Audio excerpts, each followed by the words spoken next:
બનાસકાંઠામાં ચૌધરી સમાજના વૃદ્ધનું અપહરણ કરી અને મારવાની જે આખી ઘટના સામે આવી, આ ઘટનામાં આપણે જોયું કે ચૌધરી સમાજ દ્વારા એસપી કચેરીએ આવેદનપત્ર આપવામાં આવ્યું છે।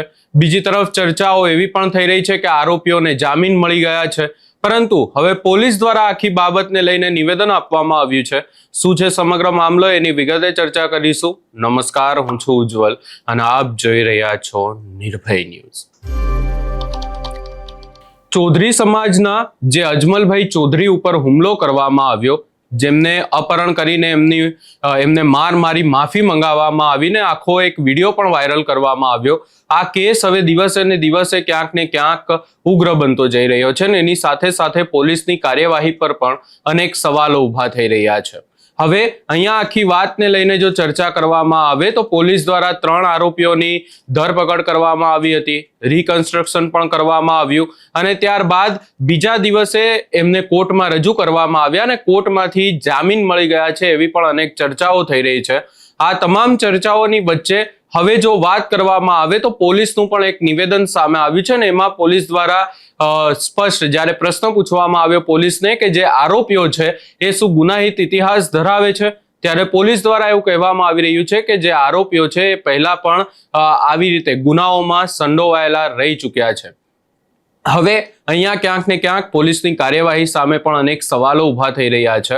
આ તમામ ચર્ચાઓની વચ્ચે હવે પોલીસ દ્વારા જે નિવેદન આપવામાં આવ્યું હતું એ પણ સાંભળી લઈએ। થરા પોલીસ સ્ટેશનની હદમાં જે અપહરણની ઘટના બનેલી હતી, જેમાં ભોગ બનનારની ફરિયાદ નોંધવામાં આવેલ છે અને પોલીસ દ્વારા સખ્ત કાર્યવાહી કરવામાં આવેલ છે, જેની અંદર આ ઘટનાની અંદર જે આરોપીઓએ ગુનો આચરેલો હતો તે પૈકીના 3 આરોપીઓની ધરપકડ કરવામાં આવેલ છે। આ ગુનાની અંદર અપહરણ, લૂંટ અને ગેરકાયદેસર મંડળી અને રાયોટિંગનો ગુનો દાખલ કરવામાં આવેલ છે, જે હથિયાર બતાવવામાં આવ્યું હતું, જેથી હથિયારબંધીની પણ કલમ લગાવવામાં આવેલ છે। આજરોજ આરોપીઓને અટક કરી નામદાર કોર્ટમાં રિમાન્ડ માટેની કાર્યવાહી કરવામાં આવેલ છે। આરોપીઓનો ગુનાહિત ઇતિહાસ ચેક કરતો તેઓ વિરુદ્ધમાં અગાઉ ગુના દાખલ નાના મોટા થયેલા છે, તે હકીકત રેકોર્ડ પર આવેલ છે। તમે અહીંયા પોલીસનું નિવેદન સાંભળ્યું ને ખાસ કરીને આખા કેસમાં હવે ચૌધરી સમાજના અનેક આગેવાનો પણ મેદાને આવી રહ્યા છે, અનેક લોકો સમર્થનમાં પણ મેદાને આવી રહ્યા છે। આ તમામ ચર્ચાઓની વચ્ચે હવે જે બળદેવનાથ ઉપર આક્ષેપ લાગી રહ્યા છે તેમનો એક જૂનો વિડીયો વાયરલ થઈ રહ્યો છે અને એ જૂનો વિડીયોમાં પણ ક્યાંક ને ક્યાંક તેઓ આવી જ રીતે ચૌધરી સમાજના એક આગેવાનને આના પહેલા પણ મારતા હોય એવા દ્રશ્યો પણ સામે આવી રહ્યા છે, એમને ધમકી આપવામાં આવી હોય એવો વિડીયો એક વાયરલ થઈ રહ્યો છે। એ વિડીયો ઉપર પણ નજર કરી લઈએ।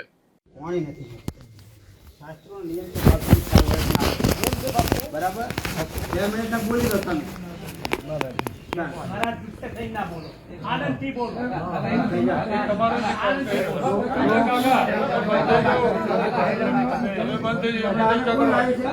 બાપુ આપ કાકાને બહાર બેસાડો તો બહાર બેસાડો કાકાને।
હવે આ આખા કેસમાં ચૌધરી સમાજ દ્વારા એવું કહેવામાં આવી રહ્યું છે કે જે બળદેવનાથજી છે એમની ધરપકડ કરવામાં આવે અને ખાસ કરીને એમને મુખ્ય આરોપી બનાવવામાં આવે. આ આખા કેસમાં જે રીતની ફરિયાદ નોંધાવવામાં આવી છે એ રીતની ફરિયાદ પણ પોલીસે નથી નોંધી, એવા પણ અનેક આક્ષેપો લગાવવામાં આવી રહ્યા છે.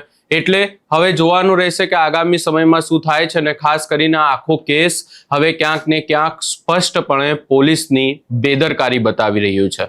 બાબત કોઈ પણ હોય, બબાલ કોઈ પણ હોય, પરંતુ આવી રીતે જો વિડીયો વાયરલ થયો હોય, વિડીયોમાં સ્પષ્ટ રીતે જોવાઈ રહ્યું હોય કે એક વૃદ્ધને 3 થી 4 જે એવું કહી શકાય કે યુવાન જે અસામાજિક તત્વો છે માર મારી રહ્યા છે અને ત્યારબાદ એમને માફી મંગાવતો વિડીયો પણ વાયરલ કરી રહ્યા છે, તો પછી પોલીસે આખા કેસમાં જે કોઈ પણ સંડોવાયેલા હોય એ લોકોની ધરપકડ કરવી જોઈએ. પરંતુ હજી સુધી પોલીસ જે રીતે ભોગ બનનારે આવેદન આપ્યું છે એ રીતે કાર્યવાહી કેમ નથી કરી રહી એ એક મોટો સવાલ છે. આ સમગ્ર બાબતે તમારો શું અભિપ્રાય છે એ અમને કમેન્ટ કરી જરૂર જણાવશો ને અમારી ચેનલ નિર્ભય ન્યૂઝને લાઇક, શેર, સબસ્ક્રાઇબ કરવાનું ભૂલશો નહીં.